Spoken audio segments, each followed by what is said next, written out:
Bonjour les candidats. Aujourd'hui, le sujet que je vous propose est relatif à l'État unitaire aujourd'hui.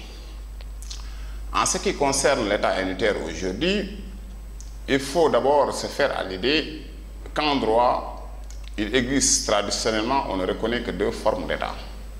C'est l'État fédéral et l'État unitaire. Mais dans ce sujet, ce qui nous intéresse, c'est l'État unitaire. Ce n'est pas l'État fédéral, hein, d'accord? Donc quand on parle de l'État fédéral, d'abord l'État fédéral c'est quoi? C'est un ensemble d'États qui acceptent de perdre une partie de leur souveraineté au profit d'un super-État qui les représente sur le plan international. Ces États qui ont accepté de perdre leur souveraineté au profit de leur souveraineté externe, au profit justement d'un super-État, conservent tous les attributs d'un État. Donc ce n'est pas l'objet de notre sujet. L'objet de notre sujet ici, c'est l'État unitaire. Quand on parle de l'État unitaire, c'est un État où il n'y a qu'un seul centre de décision, il n'y a qu'un seul centre d'impulsion. D'accord? Ce centre d'impulsion, c'est-à-dire que donc, c'est la même autorité, c'est-à-dire que ce sont, si vous voulez, des autorités centrales qui prennent aussi bien les lois nationales que les lois locales. Vous pouvez me dire de façon indirecte. Mais en tout cas de cause, il n'existe qu'un seul centre d'animation, un seul centre d'impulsion. Donc, mais maintenant, le sujet porte sur l'État unitaire aujourd'hui. Je vous avais dit la dernière fois que lorsqu'on devait étudier un sujet, obligation nous était faite de définir tous les termes du sujet. Tous les termes du sujet. Et donc, ici donc, mais n'oubliez pas, j'ai déjà situé le sujet dans son contexte, je crois que vous l'avez sous les yeux. Après avoir situé le sujet dans son contexte, j'ai posé le sujet. J'ai posé le sujet, je crois que vous commencez à maîtriser maintenant les différentes techniques de la dissertation juridique. C'est vrai que c'est un peu prématuré de le dire, mais au fur et à mesure que nous avançons, vous allez vous rendre compte que seulement, si vous voulez, ce n'est ni plus ni moins que de la routine. Donc j'ai essayé de définir l'État unitaire, j'ai déjà défini l'État unitaire. Après avoir défini l'État unitaire, j'ai défini ce qu'on appelle, défini aussi aujourd'hui.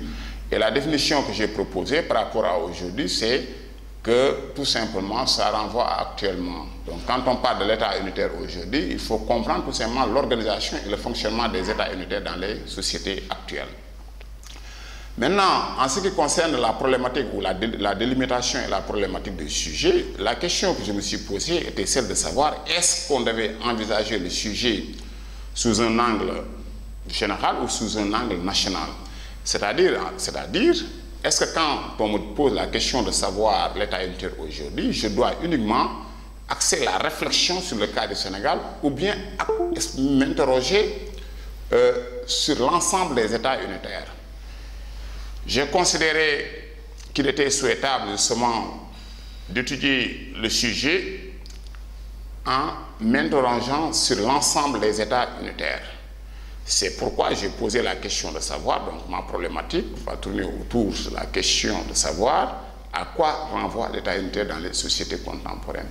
Un autre peut poser la question de savoir qu'est-ce qui caractérise l'État unitaire dans les sociétés contemporaines. Maintenant, après avoir posé votre problématique, si vous avez posé votre problématique, maintenant il faut dégager l'intérêt suscité par le sujet. L'intérêt suscité par le sujet, je vous avais dit la dernière fois que le devoir droit ou la dissertation juridique supposait une certaine culture juridique. Et cette culture s'acquiert par la lecture. Or, le constat qui est fait aujourd'hui, c'est que nous autres, si vous voulez, étudiants, sommes réfractaires à la lecture. Nous ne lisons plus.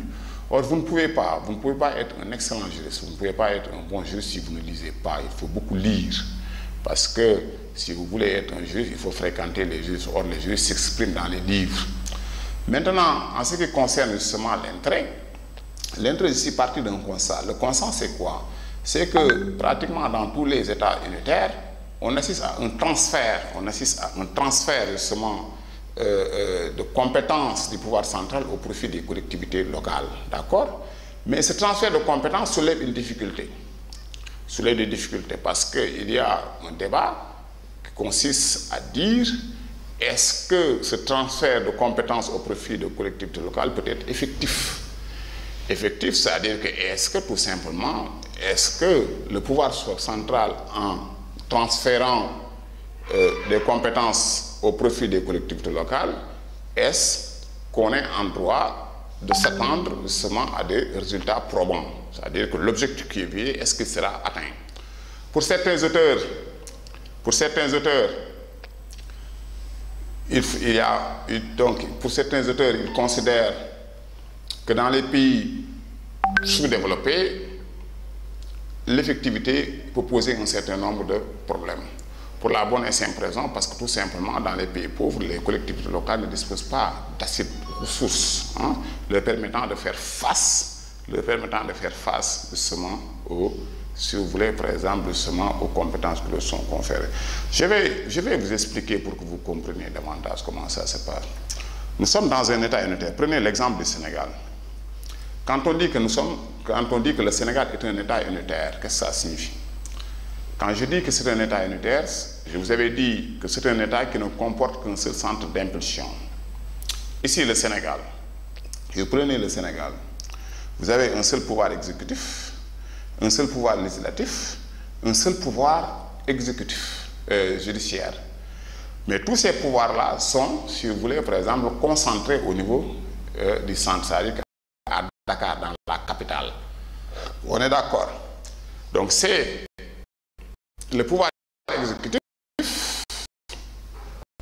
le pouvoir législatif, le pouvoir central qui sont censés édicter des normes destinées à des populations qui sont très éloignées justement de la capitale.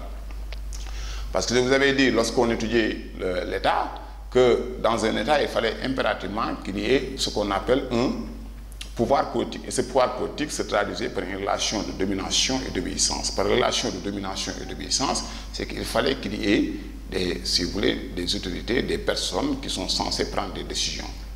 Mais maintenant, le problème qui se pose, c'est quoi? C'est que lorsque vous êtes au niveau du centre, au niveau de la capitale, et que vous devez prendre des décisions, c'est-à-dire que le président Macky Sall est à Dakar, les députés sont ici à Dakar.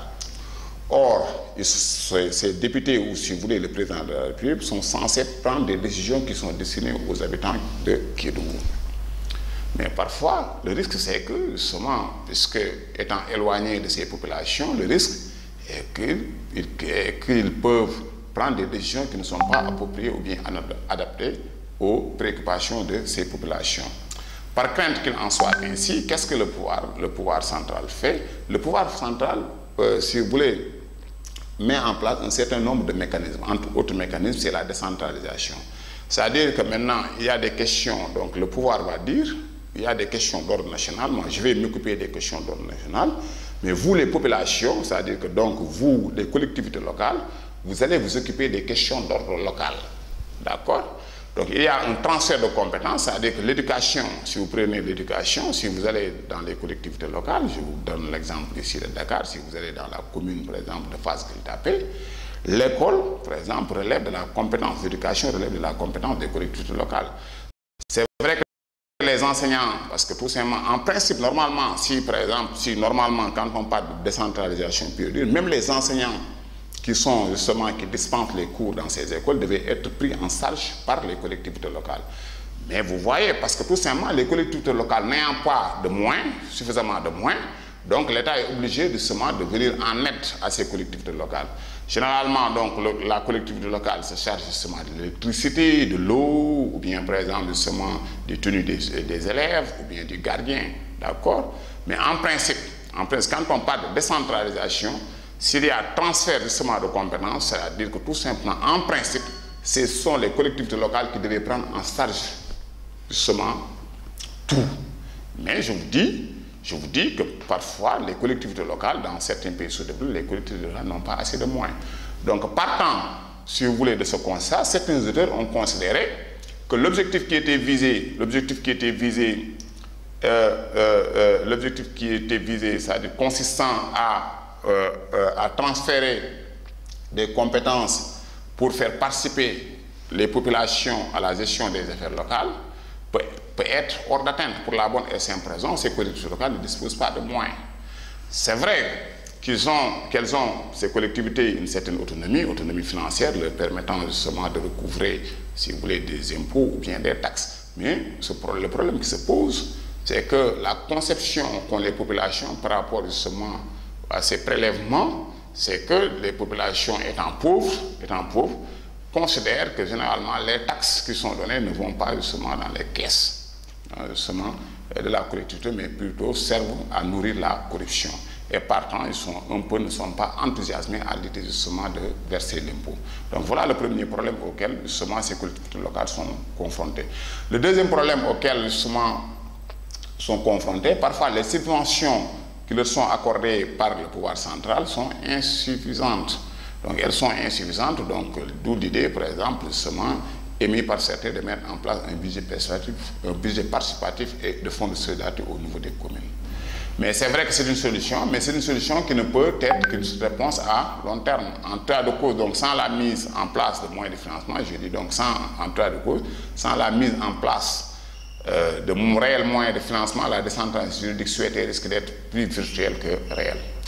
Donc maintenant, en ce qui concerne le plan, la question que j'avais posée est celle de savoir, vous vous rappelez la problématique que j'avais posée. La problématique que j'avais posée, à quoi renvoie l'État unitaire dans les sociétés contemporaines. Donc pour moi, donc, il y a deux questions, si vous voulez, deux réponses. La première réponse, c'est qu'aujourd'hui, les États unitaires sont strictement unitaires dans leur essence. D'accord? Maintenant, et que dans leur fonctionnement, c'est les États qui sont décentralisés. Nous reviendrons de façon plus ample sur la décentralisation parce que j'ai préparé un sujet sur la décentralisation et la déconcentration. Et maintenant, donc, la première partie, si vous voulez, donc, grand 1, un État strictement unitaire dans son essence. D'accord? Quand on dit un État strictement unitaire dans son essence, ça veut dire que, donc, si vous constatez pratiquement tous les États unitaires, le constat est que l'unité demeure toujours le fondement de l'État unitaire. Ça, c'est la première remarque. C'est que l'unité devient toujours le fondement de l'État unitaire. Maintenant, le deuxième constat, c'est qu'aujourd'hui, ce modèle unitaire, justement, par exemple, connaît un certain assouplissement par la voie de ce qu'on appelle la déconcentration. Et ne confondez pas décentralisation et déconcentration. Quand nous verrons la décentralisation et la déconcentration, vous verrez que justement, c'est vrai qu'il s'agit de deux notions qui entretiennent si vous voulez, une certaine parenté, mais la décentralisation est différente de ce qu'on appelle la déconcentration. Nous y reviendrons. Donc, en grand A, j'ai mis l'unité comme fondement de l'État unitaire. Donc, fondement de l'État unitaire, j'ai rappelé que, d'abord, ici, j'ai mis plus l'accent sur la définition de l'État unitaire. Si vous voulez, les caractéristiques de l'État unitaire. J'ai essayé de montrer que l'État unitaire s'articulait autour du principe de l'unité. D'accord? Donc, il y avait donc l'État lui-même est le seul centre de décision et d'animation. Donc, il est le maître des lieux sur son territoire et sur sa population. D'accord? Mais maintenant, on a essayé de montrer qu'il y avait deux caractères, si vous voulez, deux traits qui caractérisent l'État unitaire. C'est d'abord la simplicité organisationnelle et la cohésion de l'élément humain. Quand on dit la simplicité de l'organisation, la simplicité organisationnelle, ça veut dire que tout simplement, que dans un État unitaire, il n'y a pas de partage de souveraineté. D'accord? Il n'y a pas de partage de souveraineté. Ça veut dire que la souveraineté relève, si vous voulez, de la compétence exclusive du pouvoir central. La compétence exclusive du pouvoir central. D'accord? Maintenant, l'unité, donc la deuxième idée à retenir quand on dit l'unité, c'est que dans sa structure, il y a une organisation unique, ne comportant donc qu'un seul appareil, d'accord, un appareil politique qui satisfait, en principe, toutes les fonctions étatiques, d'accord. Il y a donc unicité. Donc ça veut dire que dans un État unitaire, on n'a qu'un seul pouvoir exécutif, un seul parlement, une seule organisation judiciaire, d'accord. Donc un seul, rappelez-vous que dans un État unitaire, c'est pour ça qu'on dit unité, il y a un seul pouvoir exécutif, un seul parlement. Alors que si vous allez dans les États fédéraux, dans le cadre d'un État fédéral, qu'on oppose souvent à l'État unitaire, vous pouvez avoir, si vous voulez, plusieurs exécutifs, il y a plusieurs parlements, parce que là-bas, rappelez-vous que ce sont des États qui ont accepté justement de si vous voulez, par exemple, de perdre une partie de leur souveraineté au profit d'un super-État qui les représente sur le plan international. Mais donc, c'est vrai que ces entités qui ont accepté de perdre une partie de leur souveraineté au profit justement d'un super-État, conservent tous les attributs d'un État. C'est-à-dire que donc, ils ont un pouvoir exécutif, ils ont un pouvoir judiciaire, ils ont un parlement. Donc, ce qui fait que donc, dans le cadre d'un État fédéral, il y a plusieurs centres de décision. Vous allez, par exemple, c'est ce qui explique, quand je donne un exemple très terre à terre, vous allez aux États-Unis, parfois vous pouvez aller dans un État où l'avortement est, si vous voulez, autorisé, vous allez dans un autre État, et alors qu'il s'agit des États-Unis, vous allez dans un autre État, alors que là-bas, si vous voulez, l'avortement est condamné ou passible d'une condamnation pénale. Alors que dans le cadre d'un État unitaire, cela est impensable. Sans dire, dans le cadre d'un État unitaire, les décisions, si vous voulez, ou c'est les lois, si vous voulez, qui régissent les rapports des individus vivant à Dakar, ce sont ces mêmes-là qui régissent les rapports des individus vivant à Bakel ou bien à Djoubel. Donc vous voyez, alors que dans le cadre de l'État fédéral, il y a donc, si vous voulez, une pluralité de centres de décision. Quand on dit qu'ici, il n'y a qu'un seul centre de décision, ça signifie tout simplement que les décisions qui sont prises par le pouvoir central, ce sont des décisions qui s'imposent sur l'ensemble justement des individus vivant sur le territoire de l'État. Donc, il n'existe qu'une seule organisation politique, une seule organisation juridique, incarnée par un seul centre d'impulsion. C'est ça que vous devez comprendre. Donc, en ce qui concerne la cohésion de l'élément humain, il faut dire que l'État est dans son élément humain. Étant dans son élément humain, je reprends encore pour que vous puissiez comprendre davantage, dans le cadre d'un État fédéral, l'État n'est pas un dans son élément humain. Pourquoi? Parce que tout simplement, si vous prenez des États qui ont accepté justement de perdre une partie de leur souveraineté au profit d'un super-État qu'est ici les États-Unis, lequel État les représente sur le plan international, si vous prenez par exemple un habitant justement de l'Illinois, il a, si vous voulez, par exemple, justement la carte d'identité nationale de l'État d'Illinois et en même temps la carte d'identité des États-Unis. Alors qu'ici, nous n'avons qu'une seule carte d'identité. Vous voyez, donc il y a une double nationalité. Non seulement ces États-là, Illinois, ils ont par exemple le drapeau, l'hymne national, ils ont leur police, ils ont tout ce qu'un État doit avoir. Tout ce qu'un État doit avoir. D'accord? Ce qu'il ne peut pas avoir, c'est la souveraineté internationale. C'est-à-dire qu'ici, si vous venez au Sénégal, vous ne voyez pas l'ambassade de l'Illinois ou l'ambassade de la Caroline du Nord ou bien l'ambassade du nouveau, par exemple, le Mexique, etc. Mais l'ambassade des États-Unis. Donc, c'est la souveraineté externe qu'ils perdent. Mais à part la souveraineté externe, ils ont tous les éléments qu'un État doit avoir.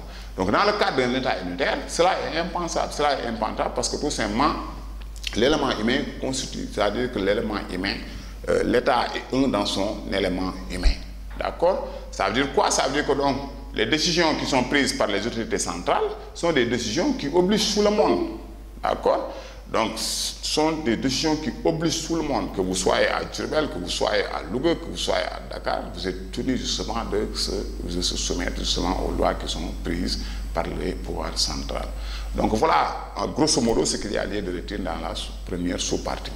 Maintenant, en ce qui concerne la deuxième sous-partie, l'assouplissement du modèle unitaire, donc l'assouplissement, donc j'avais proposé l'assouplissement du modèle unitaire par la voie de la déconcentration.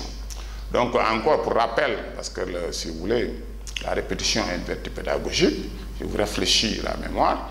Donc, pour rappel, dans un État unitaire, toutes les normes sont prises par des autorités nationales, des autorités centrales. Donc, ça signifie quoi? Ça signifie que les problèmes, en principe, dans un État unitaire, les problèmes centraux, comme les problèmes locaux, doivent être pris en charge par le centre. D'accord?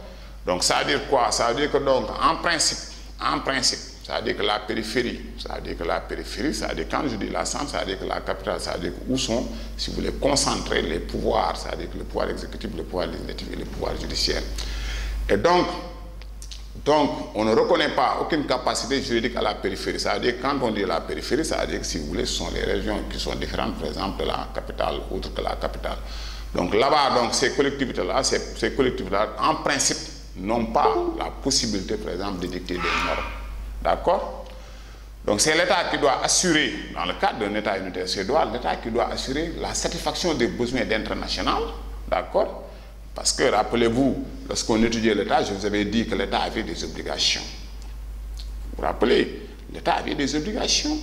La personnalité juridique de l'État, on avait dit que la personnalité juridique, pour nous juristes, la personnalité juridique est un élément indispensable.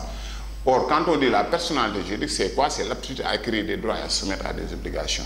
Et nous avions dit que les obligations de l'État, c'était quoi? L'État devait justement de satisfaire les besoins d'international. Besoins d'international, qu'est-ce que ça signifie? Ça signifie tout simplement c'est l'État qui doit assurer l'éducation de ses enfants, la santé de ses enfants. Justement, c'est l'État qui doit nous permettre justement de nous épanouir dans, si vous voulez, dans un environnement sain. Donc tout ça qu'on appelle justement, donc c'est l'État qui doit en un mot, donc c'est l'État qui doit assurer seul, la satisfaction des besoins d'international à travers ces services centraux confiés aux antennes locales de ces services. D'accord? Mais ce qu'on constate aujourd'hui, parfois vous pouvez, si l'État doit assurer la satisfaction justement des besoins d'international, cette satisfaction peut être effective pour peu que les territoires justement de l'État ne soient pas aussi vastes. Mais il suffit que le territoire soit vaste pour que justement qu'il y ait un certain nombre de problèmes, pour qu'il y ait donc pour accomplir donc l'État se fait représenter, donc c'est la mission de gestion de solidarité nationale, l'État peut se faire représenter par ses agents. Donc ça veut dire que l'État va installer des services qui couvrent tout le territoire national. D'accord? Cette technique de relais à l'intérieur du pouvoir central s'appelle ce qu'on appelle la déconcentration. D'accord? Donc l'État va nommer, parce que le territoire est en vaste. Donc rappelez-vous, donc on reprend pour que vous puissiez comprendre davantage. Nous sommes dans un État unitaire. Dans le cadre d'un État unitaire, c'est l'État seul qui doit assurer. Donc voilà ce qu'il y a lieu de comprendre. Si vous devez noter, voilà ce que vous devez noter. C'est que dans le cadre d'un État unitaire, c'est que c'est l'État seul qui doit assurer la satisfaction des besoins d'intérêt national. Seul, d'accord? Donc on ne doit reconnaître à la périphérie aucune capacité juridique. Mais le problème qui se pose, parfois nous pouvons être en présence d'un territoire qui est très vaste, d'accord? Qui est très vaste. Donc puisque nous sommes en présence d'un territoire qui est très vaste, le problème qui se pose, c'est que l'État peut prendre des décisions qui ne sont pas des décisions appropriées.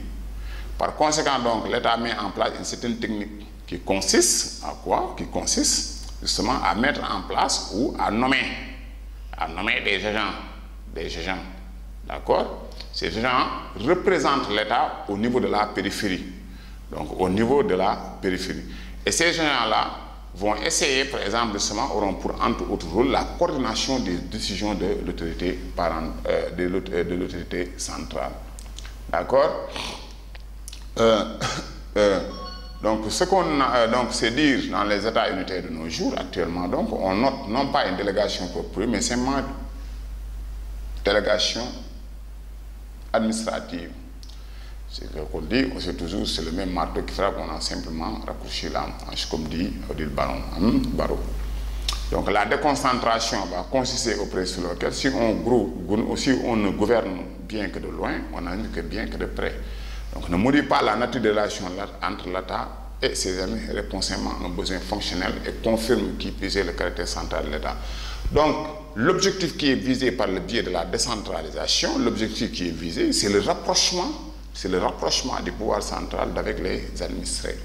Parce que tout simplement, lorsque le pouvoir central est très éloigné, lorsqu'il est très éloigné des populations, il y a fort à parier que les décisions justement qu'il est appelé à prendre peuvent être justement inefficaces ou inadaptées aux préoccupations des populations. Donc par conséquent, donc, l'État central va, si vous voulez, nommer au niveau de toutes les périphéries des agents, d'accord, des gens qui appartiennent justement, si vous voulez, à l'administration d'État, lesquels agents auront pour entre autres la coordination des décisions de l'autorité centrale. Maintenant, puisque donc sur chaque, si vous voulez, par exemple, justement, vous allez donc dans une circonscription administrative, vous allez à Bakel, il y a un préfet, vous allez à Dakar, il y a un préfet, vous allez par exemple justement dans la région de Dakar, il y a un gouverneur. Ces agents-là sont nommés par le pouvoir central. Et ces agents-là ont, entre autres, je répète, ont entre autres rôle, si vous voulez, la coordination des deux. Mais puisque donc il y a des gens qui sont sur place, qui rendent compte du pouvoir central, donc les décisions qui seront prises par le pouvoir central, il y a fort à parier que ces décisions seront éclairées.